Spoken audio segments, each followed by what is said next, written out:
ओ हट्टे आउने दाइ यहाँ आउनु पर्यो क्या दाइले भाले निकाल्दै हुनुहुन्छ साथीभाइ यस्तो म त सक्दैन ए लाट्टो बुढा ओम नमः शिवाय हेलो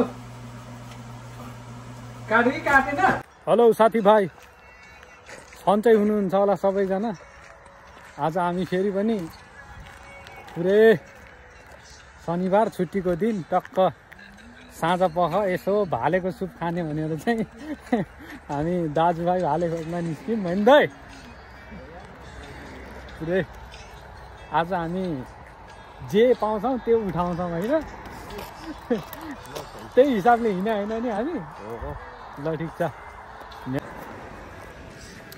आज जे पाउँछ त्यही उठाउने हो कि त्यही कालो ल्याउने कि हो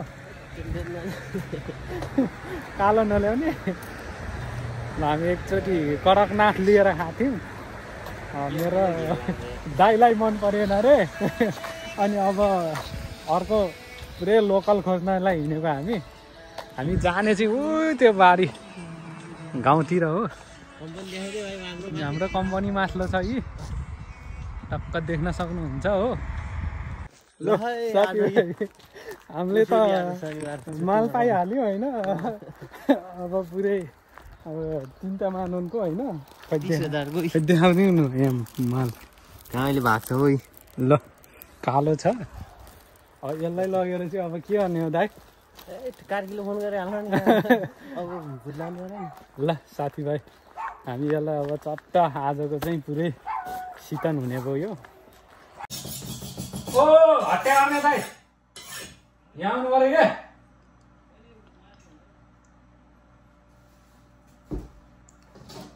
आइबो त्यो छिनाउने होला नि त आज छ्याउनु भने त्यो छिनाउनु छोड्यो मैले दाइले भाले निकाल्दै हुनुहुन्छ साथीभाइ यस्तो छ भाले आमा म त सक्दैन ए लाट्टो बुढा करा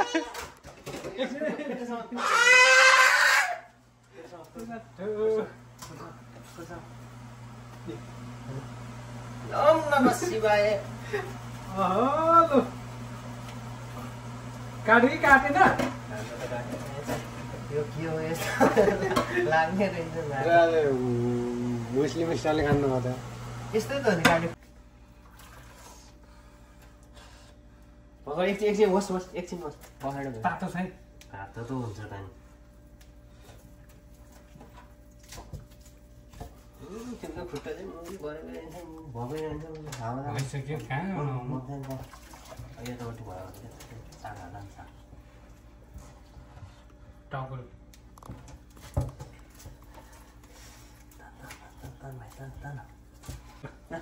खाँदै पखेडा पहिला पखेडा केटा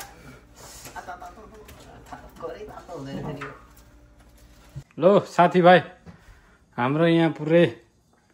आजको माल देखाउनु दाजु ल यो हो नि त तरिका खतरा छ यार आजको चाहिँ नेपाली 3000 को नेपाली 3000 को हो पुरै भ्याट्टै अनुहारभरि लागेर यहाँ आज हामी 2जनाको आजको हाम्रो हत्यारा हामी 2जना भइयो पोलाइ सुरु हुँदैछ अब टक्क हुन्छ के दाइ मजाले पोल्नु के ए ठिक छ त टन्नै छ कि है मोटो छ के दाइलाई भित्र खोर भित्रै छिराएको नि त त्यहाँको बुढीले समात्दिन भन्यो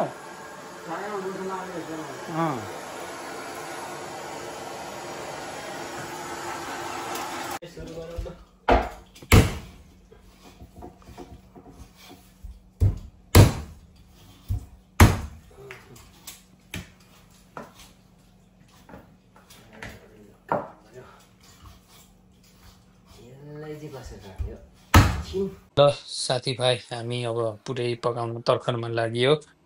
कडाई सराई बसालेर ल मासुलाई चाहिँ पुरै भुटेर चाहिँ एकदमै टक्क रातो हुन लाग्यो हो अब यो यसमा चाहिँ हामी चाहिँ पुरै यो लेमन ग्रासको चाहिँ यो डाँठलाई चाहिँ पुरै पिटेर काटेर सट्ट हालिसकेपछि आहा यसो पुरै छोपेर अब चाहिँ लगभग लगभग हाम्रो चिकन रेडी हुन लागिसक्यो। ल साथीभाइ, चिकन पुरै ग्रेभी स्टाइलको भइसक्यो हो। अब यसमा चाहिँ यो लोकलको चाहिँ झोल खाने हो नि त सुप, त्यही भएर चाहिँ टक्क यसलाई चाहिँ हल्का अब सुप हाल्नुपर्छ है त। ल हाम्रो चाहिँ पुरै सुप हालिसके पछाडि चाहिँ हाम्रो आजको लोकल पुरै तयार भइसक्यो। अब चाहिँ हामी खानेछौँ टक्क। सो गाइस, आजको लोकल चाहिँ भन्दा दामी भएछ, मिठो गरेर हामीले खाइयो। तपाईँहरू पनि ट्राई गर्नु होला। आजलाई चाहिँ यतिकै, र हामी फेरि पनि अर्को भिडियो लिएर आउनेछौँ। त्यतिन्जेललाई मेरो भिडियो हेर्दै गर्नु होला है।